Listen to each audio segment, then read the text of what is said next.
नमस्कार दोस्तों, story by Swati में आप सबका स्वागत है। रोज इसी तरह की नई नई कहानियां सुनने के लिए मेरे चैनल को सब्सक्राइब जरूर कीजिएगा। हमारी आज की कहानी है वृद्ध माता पिता को मरना बेहतर क्यों लगा। तो चलिए शुरू करते हैं हमारी कहानी। मेरी ब्लड प्रेशर की दवाई खत्म हो गई है और मुझे खांसी भी बहुत हो गई है। साहिल बेटा, आज रविवार है, तेरे ऑफिस की छुट्टी है, तो जरा मेरे लिए दवाई ले आना, खांसते हुए बोली सीमा जी। साहिल गुस्से से बोला, हफ्ते में एक दिन तो ऑफिस से छुट्टी मिलती है माँ, और उसमें भी आप और पापा अपनी फरियादों की लिस्ट शुरू कर देते हो। एक दिन तो मुझे चैन से घर में आराम करने दो। साहिल के पिता मनोहर जी और सीमा जी साहिल के यह कड़वे शब्द सुनकर आंसुओं के दो घूंट पीकर रह गए। वैसे भी साहिल ने यह पहली बार थोड़ी कहा था। मनोहर जी ने जब पिछले सप्ताह साहिल से आंखों का चश्मा ठीक करवाने कहा था, तब भी साहिल ने यही कहा था, आपको और माँ को वैसे भी क्या काम है सोने और खाना खाने के अलावा। खुद तो रोज घर में मजे से रहते हो, मगर मुझे एक दिन भी मजे में नहीं रहने देते। रविवार आता नहीं है कि कभी बाम की शीशी ला दो तो कभी दवाई ला दो। पूरे सप्ताह तो मैं वैसे भी व्यस्त रहता हूँ, एक रविवार तो मिलता है आराम के लिए, उसमें भी तुम दोनों अपनी फरियादों की लिस्ट मुझे पकड़ा देते हो। सीमा जी और मनोहर जी दोनों की अब उम्र हो चली थी। उम्र अधिक होने के कारण वे दोनों ज्यादातर बिस्तर से उठ नहीं पाते थे। दोनों वृद्ध दंपत्ति बीमारियों से ग्रसित थे, जिस वजह से दोनों पूरी तरह बेटे बहू पर आश्रित थे।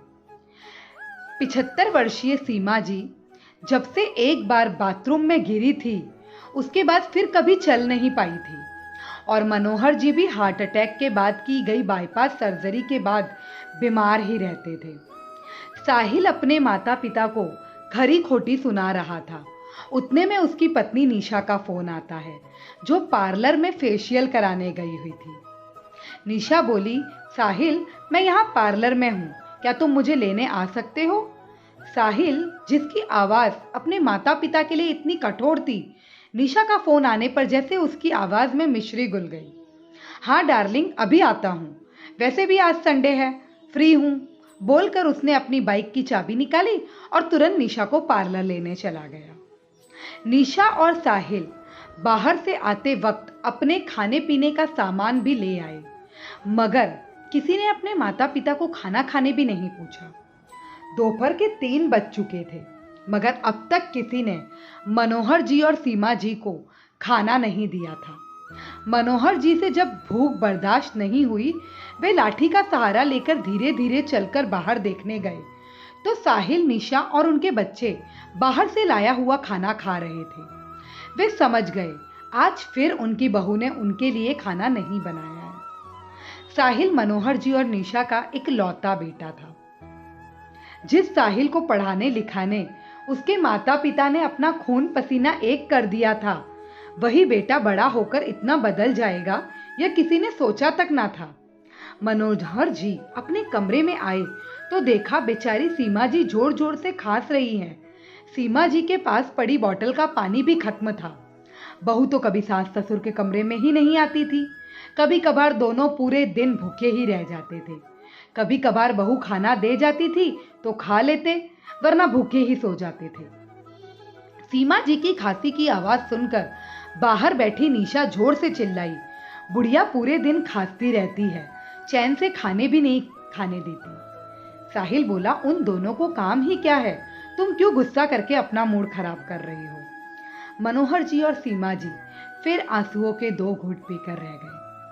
मनोहर जी लाठी का सहारा लेकर रसोई में गए और सीमा जी के लिए पानी ले आए। साहिल यह देखकर मनोहर जी के कमरे में आकर गुस्से में बोला, पापा, हम क्या खा रहे हैं यही देखने आए थे ना आप लोगों के लिए निशा खिचड़ी बना देगी, जो थोड़ी देर बाद आपको मिल जाएगी। यूं किसी का खाना झांकने आना अच्छी बात नहीं, समझे? कहते हुए साहिल ने जोर से उनके कमरे का दरवाजा बंद कर दिया। मनोहर जी तो बेचारे पानी लेने आए थे। साहिल ने जो भी कहा, उस बात का मनोहर जी के दिल पर ऐसा असर पड़ा कि उन्हें हृदयघात हो गया और वह उसी समय भगवान को प्यारे हो गए। सीमा जी ने मनोहर जी को बहुत जगाने की कोशिश की, मगर मनोहर जी की आंखें सीमा जी को निहारती हुई खुली की खुली रह गई थी। बाहर से साहिल और निशा की हंसी ठिठोली की आवाजें आ रही थी। किसी को अपने माता पिता की कोई फिक्र नहीं थी। सीमा जी ने पास पड़ी मच्छरों को मारने वाली दवाई उठाई और खा ली, और वे भी मनोहर जी के कंधों पर सिर रखकर हमेशा के लिए उन्हीं के पास चली गई। दोस्तों, यह दुखद निधन कहीं आपके घर में भी ना हो, इसीलिए अपने वृद्ध माता पिता पर खूब ध्यान दें, उनकी हर इच्छाएं पूरी करें। जो माता पिता बचपन में अपने बच्चे की हर फरियाद पूरी करते हैं, बुढ़ापे में उनकी फरियाद बच्चों को फरियादों की लिस्ट क्यों लगती है? आपकी प्रतिक्रिया कमेंट बॉक्स में ज़रूर दें तथा इसी तरह की कहानी सुनने के लिए मेरे चैनल को सब्सक्राइब ज़रूर करें। धन्यवाद।